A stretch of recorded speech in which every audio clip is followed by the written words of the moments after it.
Hello everybody, welcome back. This is day 4 of Apparel Textile Sourcing Virtual.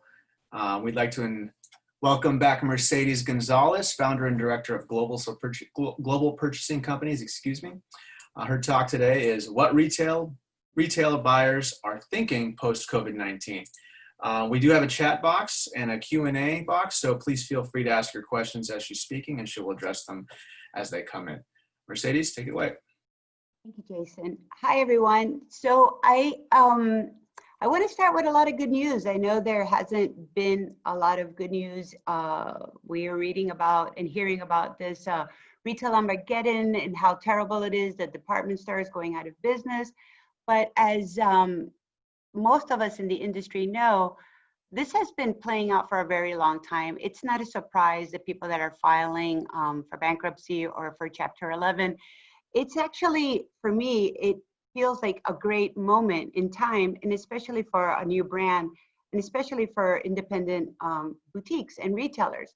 So as a buyer and as a brand, I want to talk to you today about all of these opportunities that are available. So I've also been on a lot of conference calls and a lot of Zoom calls and seminars. So what I would like to do a little bit differently today is that I want this conversation to be about you and the things that you're worried about and the things that you have questions on. So please don't wait until the end. I'm gonna just tell you a little bit of tidbit about what's going on, and then we can take it from there, especially with your questions that I'm looking forward to. So a lot of the boutiques, a lot of the independent retailers were able to open in the last couple of weeks. And I have to tell you, me personally, in my own shop, I looked at last year's numbers and we weren't that far off, considering all the factors that are going on. I feel like the consumer, especially the consumer's new behavior, is that they're not going to go back to department store shopping. They're not going to go back to malls just because of the fear factor. They won't feel as safe in those big retail locations as they do in a boutique environment. So a lot of our retailers that we work with have set very strict protocols, from insisting on wearing masks, to having sneeze guards, to having touchless checkout, to having private shopping hours, still doing a lot of the curbside. All of the things I feel like major chains can't or won't be willing to do to make the consumer feel comfortable. So I know that we hear a lot about, I call the consumer, there's 2 names for them right now that I'm using. One is called the daredevil. And the daredevil is the one that wants to go out without a mask and doesn't care about anything and just wants life to be really normal. But the one that we don't hear about a lot, and it's the consumer that is actually spending, is the one I call Chicken Little.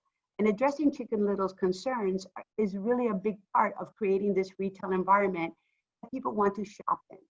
So as the markets start to reopen again, we're even having a lot of conflict. I posted on my social media today about if you would feel comfortable going to a trade show as a buyer, going to a trade show and knowing that masks are optional.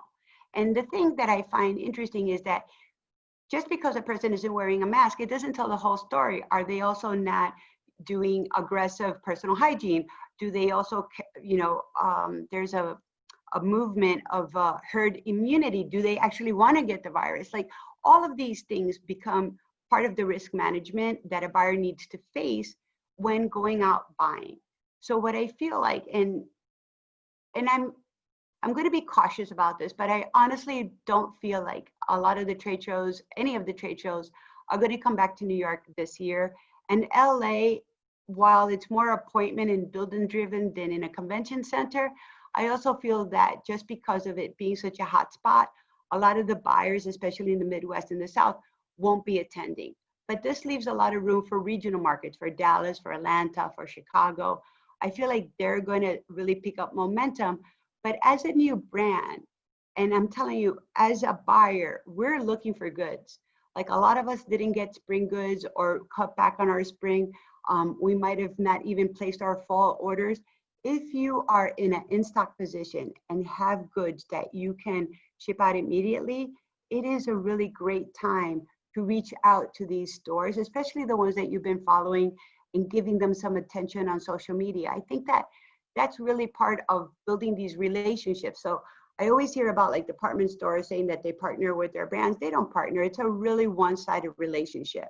But I feel with the boutiques, with the international boutiques even, this kind of relationship where you're both helping each other and have an understanding is a creative moment in time that should be taken advantage of. I also foresee a lot of the brands selling on the road. Now, this is really old school, and I literally mean on the road. If you ever watched any of those old movies where like the father doesn't come home for like months at a time because he's out selling like toothbrushes, that's what road reps do. They go out on the road, they visit their stores, their retailers, they make appointments. You don't just want to show up because it's kind of weird, especially if it's busy, but you do want to make the attempt to go and visit them personally, especially now when building these relationships is really such a critical moment in time.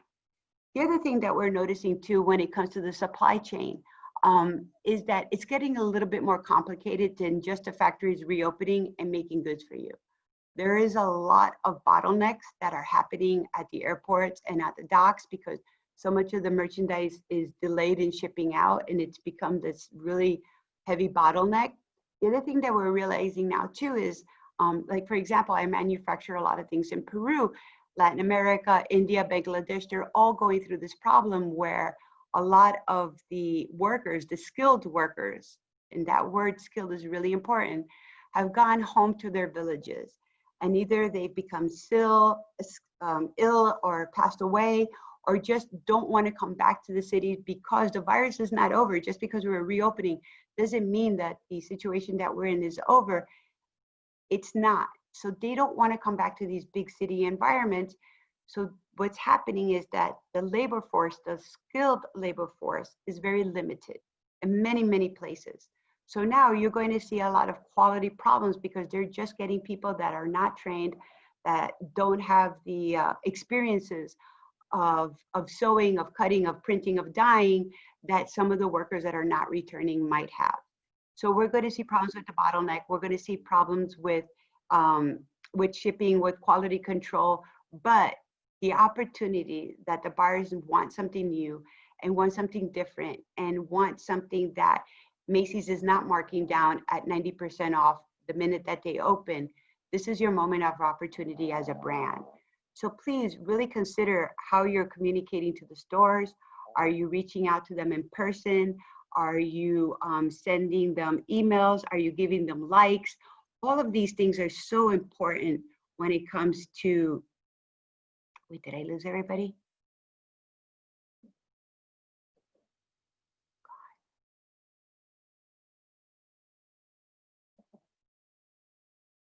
Jason, did I lose you? Sorry, I was fumbling with my mute button there. Oh, okay. Wait, I think, did I lose everybody? I can't see. No, we're still on. Oh, Yep. I'm sorry. I can't see the screen anymore. That's weird, right? Yeah, if you click on your Oh, I got it. Okay. yeah. All right. Sorry. I was checking for questions and I hit the wrong button. Sorry about that. Okay. So what I was saying is it's really a great moment of opportunity. And, you know, I want to tell you as a buyer, since, you know, I would say the end of March, beginning of April, I keep getting these emails from different brands saying we're in it together and then you're selling me something. Like that is not the way to approach a buyer or an independent retailer. You really want to wait, you want to watch, you want to make sure that people have been open, people meaning stores, have been open at least 2 weeks so that they can get an idea of how sales are going. So some of the stores that we work with, it's been very slow but steady kind of traffic coming back into the store, people getting their like feet wet, figuring out a lot of people are buying small ticket items before they make it an investment piece. But what we are seeing is people are shying away from very basic things and they want to what we call peacock. They want something that says wow, something that says new, something that says fun, because that's one of the things that we've been missing for so long. So understanding the consumer and their point of view and their behavior is really important. So now I just want to give you a little heads up. The shit has not hit the ceiling yet. We're not even halfway there. I'm expecting a really major moment to occur probably at the end of October, beginning of November. And what's going to happen then? So established retailers, we already know that every election year, people just go crazy. They stop buying for a minute because, you know, they might have to hoard money to leave the country because their political party didn't win. But if they won, if their political party wins in November, they go shopping. If they didn't win, they still go shopping because they're depressed. And people go shopping when they're sad and depressed. So life goes on. But besides the hiccup of the election, I'm also predicting a really big drop in the economy. I mean, we can already see the indicators. I mean, gas prices, oil prices, the barrels were negative for a few weeks. Now they're around $10. Like, we're seeing all of these indicators, including undocumented unemployment. So it's not that just the numbers that are being reported, it's all the people that didn't even qualify that don't have an income coming in right now too. And the fact that the virus, just as nature will have it, will spike again in the fall. So all of these three things lead up to, what do we buy as buyers? Who do we buy from? Do we buy the brands that we already established and know what, you know, margins we could get from them?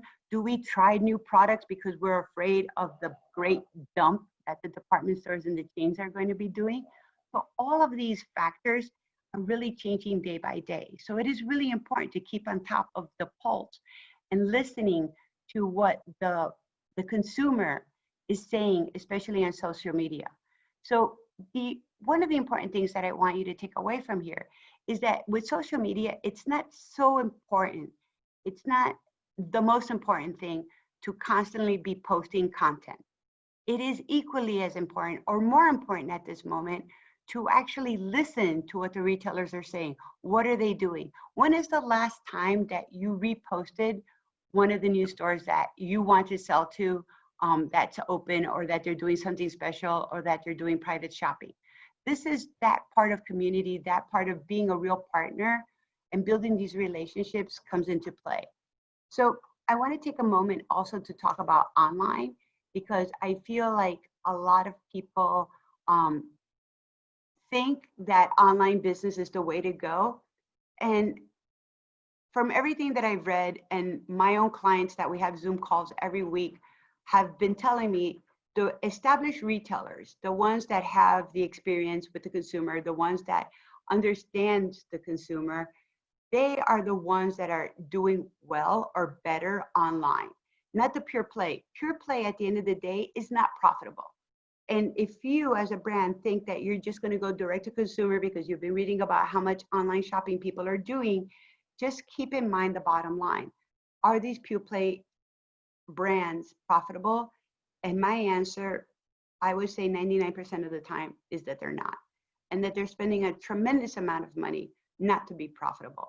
But the established retailers that now started to do Instagram sales or Facebook sales or Facebook Live and start walking around their stores, or the ones that actually developed a website during this crisis, those are the ones that are doing well online because of the relationship that they already have with their consumers and with their customers. So I just want to briefly recap, and I'm hoping that you have some questions for me. The first thing is that the buyers are buying closer to season. They are not buying, 6 months in advance.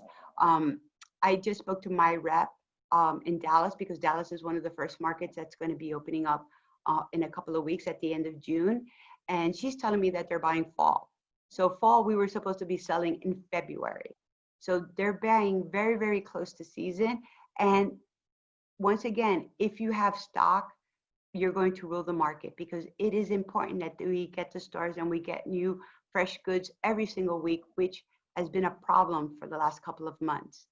The next thing is that I feel like the boutiques are really going to be thriving. I feel that the consumer is not going to be shopping in the big boxes. I feel like they want that personal attention. They want to feel safe in the environment that they're shopping in.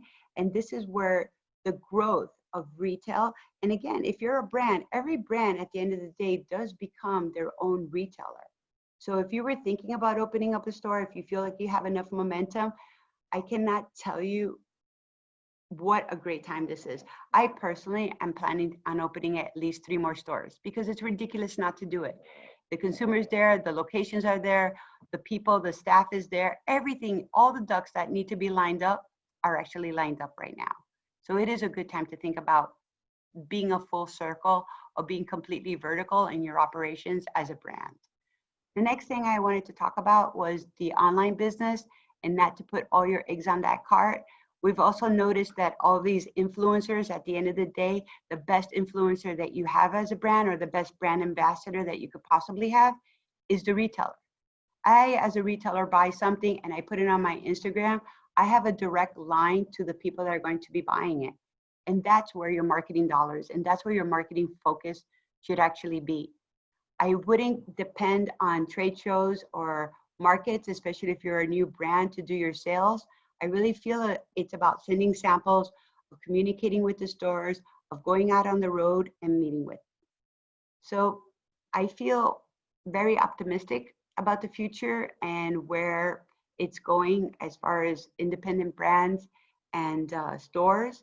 I feel like probably not until spring 2021, which is probably around the time next year, where we'll have a solid footing on the situation and the new consumer and the new shopping behaviors that the customer is going to have. If I did have to give you some like fashion tips, don't design boring, don't design safe. We saw this happen in right after 9/11, and we saw it after the crisis, the economic crisis. And people really want to justify spending money, especially when it comes to apparel, footwear, and accessories. So you have to have that kind of wow factor. If you are print driven, you better be doing matching masks to the print of your garment. That is definitely going to be a trend, and I foresee it being probably part of the status of like how fancy your mask is, or who's making your mask, or what kind of message are you portraying on your mask. So I feel like all of that is really going to move forward when it comes to what the possibilities are in the future.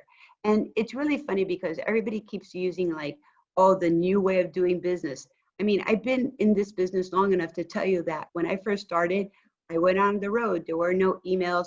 As a matter of fact, it sounds so ridiculous now, but if I wanted to sell stores in Chicago, I would fly to Chicago, walk the street, ask the hotel concierge where they like to go shopping, meet the stores, get their business cards, come back home and mail them a letter with pictures. And this is how we did business. And I feel that these relationships and this form of doing business, this old fashioned, is not really new.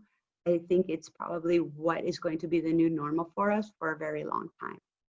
So let's see if we have any questions. There has to be somebody with a question. It could be very specific. Let's see, nothing. Jason, do you see any questions that I don't see? Don't. Let me see, Kevin, if we have any on our Facebook and the live website side. Give me 1 second. Sure.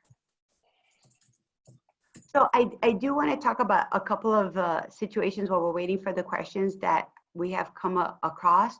And, you know, a lot of my retailers have told me that they've had 1 or 2 incidents with people protesting mask wearing inside the stores. And I find that really interesting because they weren't regular customers of the store. So that to me is a little bit questionable. And the fact that everybody else that was in the store at the time thanked the person for, you know, standing up to that and not letting that be part of the drama.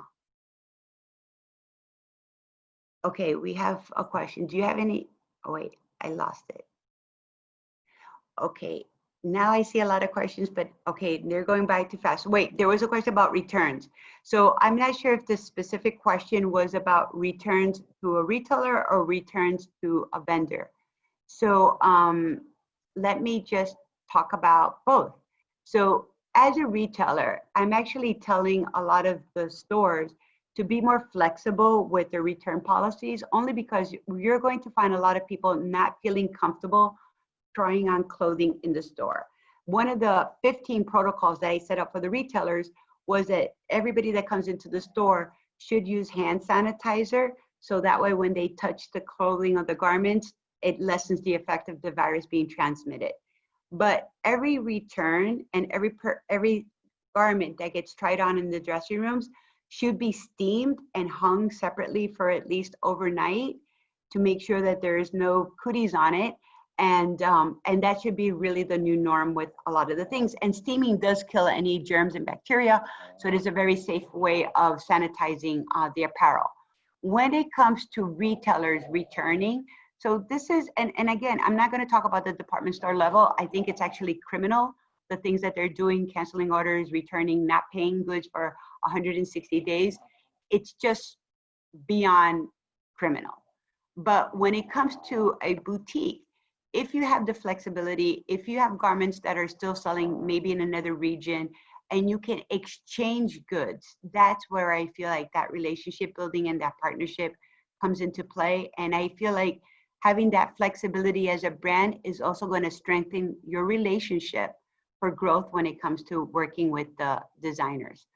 Let's see, biggest suggestion for manufacturers, how to develop their new collections. So it's funny because when you go to fashion school, traditional fashion schools always teach you about trend forecasting, color forecasting, and there's so many great forecast companies out there that do all of that. I think that it's important to understand consumer behavior. So I'm just going to give you a quick run-up about that. So if we look at the decade of 2000, right? So if I was to tell you, give me an idea of like a style of the 60s or the 70s or the 80s, even the 90s, it had a very specific look that we can articulate, right? But if I tell you 2000, it's very vague. So what it comes down to, if we were to sum up the look of the 2000s, it was ugly. Everything that was ugly sold. So if we take an example of like Crocs and Uggs, right? They are pretty much ugly shoes, and even their names are ugly. But now let's take it to the next level.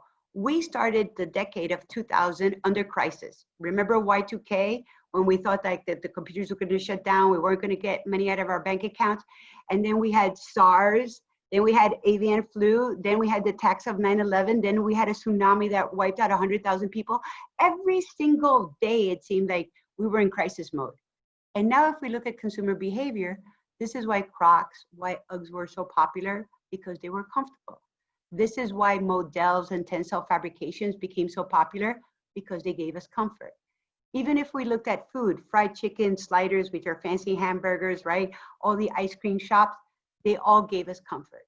So understanding the consumer's behavior when it comes to nesting, when it comes to peacocking, when it comes to how they feel safe in their own environment, this is what helps a lot of designers with design direction. And I'm going to say, if there's anybody, by the way, this is my dog that's snoring, my little rescue guy. Sorry about him. If you look at trends, right? We're all wearing masks. I mentioned the matching masks, how important that is. But one of the things that really is a problem now is lipstick. So if somebody can develop a long-lasting lipstick that when you take your mask off at last, these are silly things, but these are all things that are add-ons, that are impulse buys. The other thing is like eyebrows and treatments, like our retailers going to have a brow shop now in their stores. These are all these moments of opportunity that are completely available. Let's see. Any highlight for footwear? So this is really interesting because when we were talking about consumer behavior, once we got over like crisis mode, in every fashion moment, in the evolution of any fashion trend, there's a yin and a yang. So if you remember, right after very flat, comfortable shoes came the skyscraper high heel. It wasn't just a high heel, it was an exaggerated high heel. And I think that Alexander McQueen, with his claw shoe that Lady Gaga wore so often, is a prime example of that. How we actually go like the bipolar way. So just think about what the consumer is doing and then what they don't expect. And that's what they buy. Diana Bierlin was famous for saying, give the consumer what they didn't know they wanted. Let's see. So how do you recommend building relationships with new retailers and finding others in the market? So, I mean, with social media, that's the way that you do it. You know, as a buyer, I've been a buyer for a very long time. And I remember I would go to market and the brands would say, this is perfect for your store. How would they know? There was no social media. They've never been to my store. How could they use that as a line? But you could actually use that as a line. You could actually share and like a lot of their pictures. You can interact with them in so many ways by sending them a DM, especially if they say something is sold out in their store. This is like really corporate espionage is what you're doing. And it helps in building up these relationships. Home textile business. So here's the good thing. I really feel that people are going to be spending more time at home, obviously, right? After quarantine, their restaurants are going to suffer, movies are going to suffer, the theater is suffering. People are going to entertain at home. So when it comes to home textile, I mean, you could, this is my country home, but you can even see how I just redid my sofa so that they're opposite of each other. So when I have guests over, we are actually socially distancing in my own home. So you're going to see a lot of opportunities for people taking and upcycling, you know, vintage furniture and really giving it a conversational piece when it comes to prints and textile homes. So it's not just peacocking when we're out, but it's also going to be this kind of conversational pieces that they're going to have in their homes too. So is this the right time to launch? This is a new brand that's asking that question. And I'm going to say yes, because this onslaught that I'm predicting, once the department stores open, they're going to be discounting 70%, 80%, 90%. And I cannot, as a retailer, have the same brands that are being discounted so deeply in my store without hurting business. So of course, let's just say like XYZ brand that sells at Macy's is now 90% off. I may have the updated style, I might have an exclusive, but it's the name that the consumer recognizes and says, why does Macy's have XYZ on sale and you don't? So I'm going to be looking for new brands that they can't buy online, they can't, you know, shop for a discount, that hasn't been dumped, that hasn't been bastardized. So this is why I really feel that if you're launching a new brand, now I have to tell you, if you have samples already, if you attempted to maybe launch for fall or for spring, I would maybe tone it down a little bit and launch as a capsule. But the strongest moment of opportunity I foresee right now for launching a new brand is going to be spring of 2021. So you literally have about a year to position yourself, to understand the retailer, which is another thing that I feel like a lot of brands don't take the time to do. You just kind of design and figure it out as you go along, but you really want to target these 100 stores. These are the stores that fit my criteria, that understand my price point, that understand the message behind my brand, the DNA of the brand, and that's who you want to stay focused on. So really look at the retailers before you finalize your collection. What is the name of your book? It is called Chronicles of a Fashion Buyer. So thank you for asking that. How do you feel about sourcing out of the country? 100%, man. Like this is, you know, we have this conversation all the time. When the crisis first started in China, I ran to the New York City garment districts. This is where I grew up. I had an uncle that was a manufacturer. We made dresses on 38th Street and we made dresses in Hialeah. Like I'm very familiar with this business. And I ran to the garment district. I was even on the local news talking about the garment center. But here's the problem with the garment center. There wasn't enough skilled labor. There isn't enough technology. There isn't enough space. So New York, California, parts of Texas, the Carolinas, it's also incredibly expensive. And I know that people go back to like, well, sustainable. It's expensive because of technology, not because of what they're paying the workers. Trust me when I tell you that. So if you are doing an elevated brand that can absorb the price of production in the United States, yes.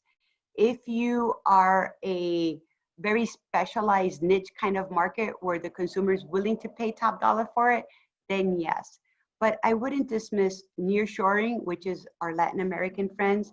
There's so many of the countries are tariff-free, duty-free, Colombia, Peru, Mexico, so many of them. So you do want to research what's going on there. Also African countries. There's many countries, I think there's 22 of them that are have a GOA agreement, which means that they could buy Asian textiles, maybe familiar, your customer might already be familiar with them. They can manufacture them the textiles can come from Asia into these African countries without paying duties, and they can leave into the UE and into the US without paying duties too. So that in itself has a lot of advantage, because a lot of the African factories, particularly I do a lot of work in Ghana, they're quick to market, they're very reasonably priced, and they do small MOQs. And that's another thing too. This is a great time for a new brand, because you can actually negotiate with these amazing factories that before wouldn't even return an email. So there is this moment of opportunity, but you have to really be a great negotiator. You need to know what you want, what you can afford, and how you're going to execute it. So yes, it is a good time. So just to recap that, because I spoke a lot about it, if you have samples already made, go to market. Don't even worry about it. Just go out there, really go out there. And if you're really thinking about taking your time and really thinking about who your retailers are, then I would say spring 2021, which starts to show in August market. The book is available on Amazon. Thank you for asking. The best way to reach me, just to make it quick and short, is Mercedes GPC is my Instagram, and I do answer all the DMs personally. We were going to be represented in a major showroom in Paris for the first time in spring 2021. But now I'm wondering if you think showrooms are still important, and should I go forward with this opportunity? So there's a lot of factors there, but this is my general advice. If you have a showroom, that's where you want to be, because showrooms have relationships with buyers. They are, for the most part, are established. And if they call me and say, hey, Mercedes, we have this great brand that nobody has yet, and we're really handpicking a few retailers to bring them in, I'm going to listen to them. And you won't get lost like you might at some of the trade shows. But now, this is my warning. A really good showroom doesn't usually take on a new brand. A new brand to me means that you have not sold at retail, because then as a rep, I make money on commission. I'm not going to spend 6 months of my life repping a brand that I don't know that can produce, that actually has a secure factory, that has a consistency in sizing. I want somebody that's already shipped at least a dozen stores before I would take them on as a rep. So just be really careful about that, because I've heard so many stories about how these showrooms, take advantage of new lines, and then they do it to me too as a buyer. I'll come in, I'm there with my budget to buy whatever brands I'm already familiar with. And as I'm walking out, they're like, hey, Mercedes, do you know about so-and-so's brand? And I'm like, no, show me. And I'm like, oh yeah, it's really cute. I really like it. When are they ready to ship? Well, we're just kind of getting a feeling for them before we actually start to sell them. So technically what they're doing is showing the line and not selling the line. Because if I had $5,000 to spend in that showroom and I waste 2 of it on a new brand that's never going to ship, they're never going to get their commissions. So just be really weary of that. Let's see. What is the name of my store? My store name is Just Shop Boutique, and it is in a rural community in the Catskills. And I'm very proud of it because I opened it to prove a point that rural stores in small towns don't make money. And I have had that store for 8 years, and it's quite profitable. So I proved myself wrong, and I'm very happy that I did. So Just Shop Boutique. Let's see. We are designing a company doing the paramedic. Outsourcing apparel design to agencies like that. We're based in Toronto. We're a design company launched to you. I'm not really familiar with your type of business, so I'm not really sure I have a great answer for you. Let's see if I missed any more questions. Hold on. We have a few in the chat box as well, not just in the Q&A. Oh, thank you. Let's see. Safety risk would extend. Yes. Okay. We talked about that. Just steam the garments, hang them in the back. You'll be fine. You suggest that we set apart to get hired as a buyer. What do you suggest will set me apart to get hired as a buyer this season, that you're willing to work for free? That, I mean, I'm not really sure how to answer that question. I mean, are you just a recent graduate? But I do feel like if you wanted to be a buyer, you should actually be thinking about being a boutique owner. And I know, again, going back online, people think that it's cheaper to start online than it is a brick and mortar store. While it might be momentarily cheaper, it's much more costly online because you're just not going to get the sales. You're not going to get the conversion rates. You're not going to get the margins. You're going to be fighting on price. You're going to be fighting on free shipping. And all of those things really add up and kill the bottom line. So that's what I would be thinking about. Let's see. Do you suggest?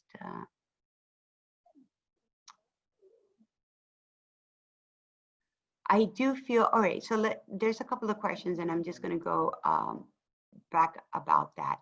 I really feel until at least the end of this year, the trade show business is not the best option where retailers want to come and buy. I really do feel like showrooms, and not necessarily even established showrooms, but even if you got to, a group of friends, like I know there's always like a design association, like in Austin, Texas, or, in Secaucus, New Jersey, it doesn't matter. But if a group of you could get together and rent an office space, or even one of the showrooms sometimes rents like rack space. I know they do that very often in California, where you could just go and meet your buyers. I feel like that's a better opportunity, and also going out on the road. But mostly when I work with a new brand, the more organic and less expensive way of doing that is that we make a list of the retailers, we follow them on social media, we give them lots of love and attention, we email them the line sheet, we track who opens the line sheet, we give them a call, and we send them samples. And I don't mean send them the whole collection that you have, but if you make tops and bottoms, you send them one printed, one knit, you send them a small variety, 4 or 5 samples, and they send them right back to you. And usually by the time you've gotten to that level where you're having a communication about sending samples, I know any buyer out there is not going to ask you to look at samples if they're not serious. And the only 2 reasons why they don't actually buy after you sent them the samples: first, they didn't like the quality. They just felt that, your pictures looked better than the actual product. And the second reason they don't buy is because they might have their dollars tied up, but they wanted to see your quality and your fit for the next time that the budget opens up. So make sure that just because they said no, find out why. And also, if you find that you get price resistance, and this is something that I find really interesting too. When a buyer says, it's out of my price range, don't let that just be the answer. Just say, well, where do you need to be? Because sometimes I find like it's not a big deal. Like maybe it's $1, maybe it's 10%, something that you could probably work with. But as a reminder, in case you haven't seen me speak before, the whole idea is to not ask the factory what it costs to make when you're negotiating with a factory. You really want to know what the consumer is willing to pay for something. So if I want to be in the contemporary dress market, I know that the sweet spot for a retailer is $385 or $395, right? I need to be at that price point. The consumer doesn't care, the buyer doesn't care what it costs you to make. They don't care that you're, making 10 pieces and the factory is upcharging you, or you bought your, fabrics at bulk or at retail. Nobody cares. They only care about the price that they need to pay, and you need to be competitive. And the way that you don't undersell yourself is that you're in a cut to order position. Now, I just want to address that for a second, because my advice had always been be in a cut to order position, which means I go to 10 stores, the 10 stores write me, a dozen pieces. I go into production because I've hit my break even. And by the way, if you don't understand any of what I'm talking about, because I know I talk fast and I want to get a lot of information out to you, but you could watch some of my YouTube videos under Global Purchasing Companies. And also I do teach a master class that is 6 hours long, and I'm doing them online now, which would take you step by step. But the idea is that this cut to order position, and I know a lot of brands are like, oh my God, what if I get a big order? Get the big order, because if you have those margins, the investors will invest. Like, it's not a big deal at all. And as a matter of fact, so many of them are looking for these kinds of situations where you have big orders with real margins, which is usually a 3-time markup from cost to wholesale, to invest, because there's nothing to invest in right now. So again, this whole giant storm that everybody's panicking over is actually a really dark cloud with a beautiful rainbow behind it. And we just have to stay focused and ride this kind of wave that we're going through, because the people that slow and steady will absolutely win the race and be in a position to thrive.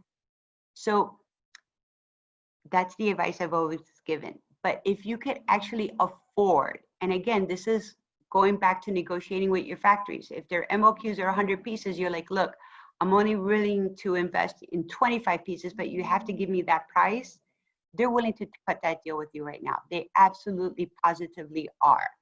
So if you can afford to be in an in-stock position to sell me when I go to market in June and say, hey, Mercedes, I have 20 of these dresses cut. You want to take 4 of them? That's the conversation that I want to have with you. So once again, my best advice is be in a cut to order position. My COVID-19 advice is, if you can manage to have some inventory at the real price, not at an exaggerated price, do it. Let's see. I think I got all of those. Let me just check the chat. Paris. And you know what's really funny about Paris? This is really interesting to me.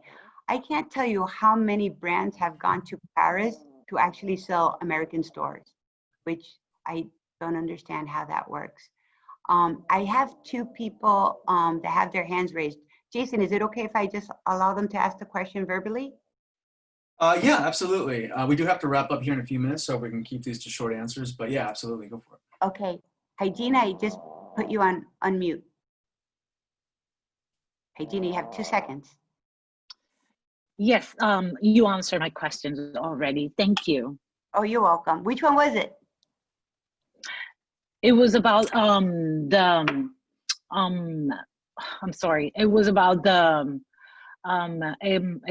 expos. Like how it's going to be now from now on. Okay, excellent. Thank you. Okay, Ven Kaski. I'm sorry, VK. Do you have a question for me? All right, I'm going to mute him or her. Okay. Okay, Annie, I just put you up. You have a question, Annie?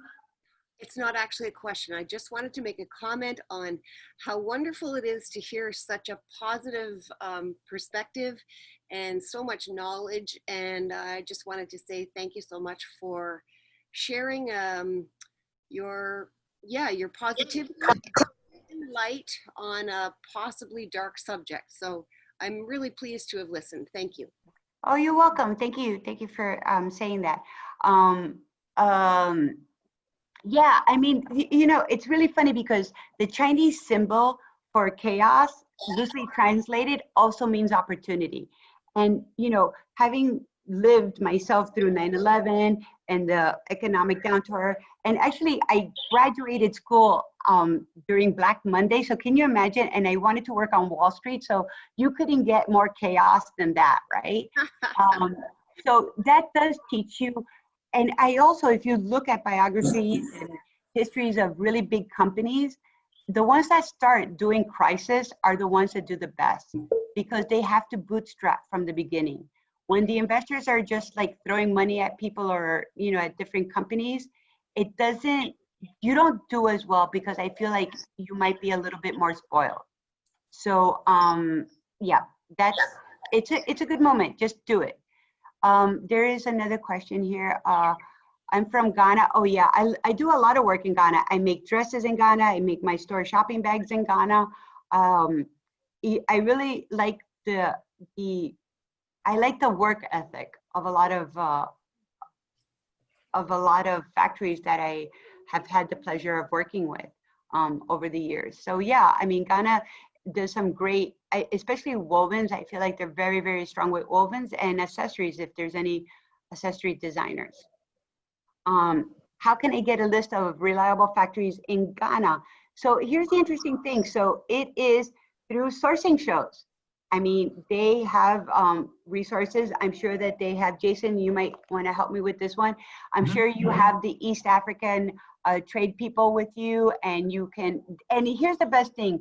When a government agency is identifying and recommending a factory for you, most likely, again, there's always like that one shady guy, right? But most likely they are legitimate factories that are not going to rip you off. So I would turn to them. And of course, you know, the sourcing shows, that's why we're all here today.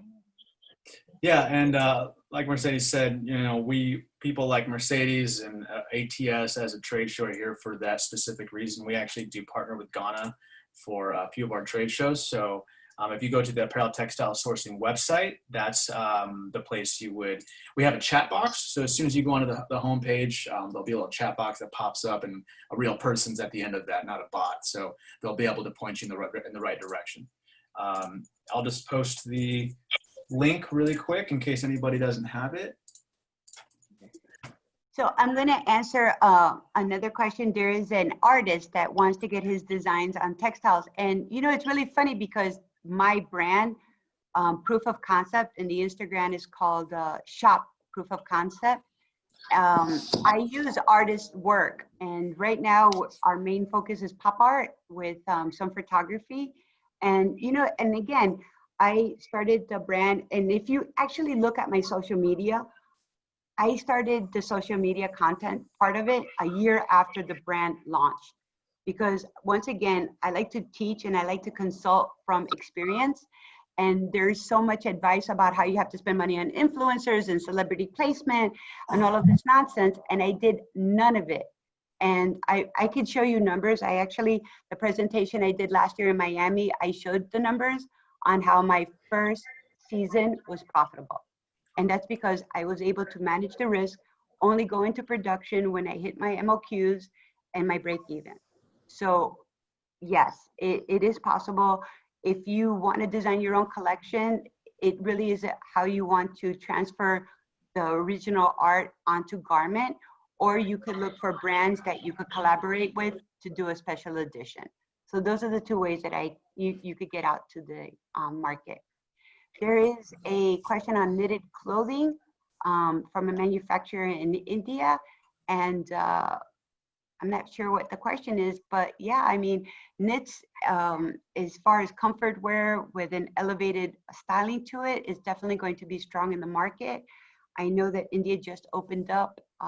It's one of the countries that's also having the skilled labor challenge. But, you know, having worked so many years in India, I feel that it's not even, it's a temporary hiccup in the whole supply chain. It's not a problem. Let's see. So we are just about out of time here. We've got to get set up for our next seminar, but as always, Mercedes, that was a fantastic presentation, very informative, and thank you to all the attendees for the engagement. It always adds value to everybody asking these great questions. So. Yep, so you could always go off channel with me through my social media, Mercedes GPC. And yeah, my book is on Amazon. Please leave me a review if you actually have read it. It's also on Audible. And please do consider the master class because it is a great investment. And I do have an offer where you get a year free membership with that. So all the little hiccups that come up after the class, I will be there for you. So good luck. Please take advantage of this great moment of opportunity, and see you soon. Thanks so much, Mercedes. Thank you, everyone. Bye.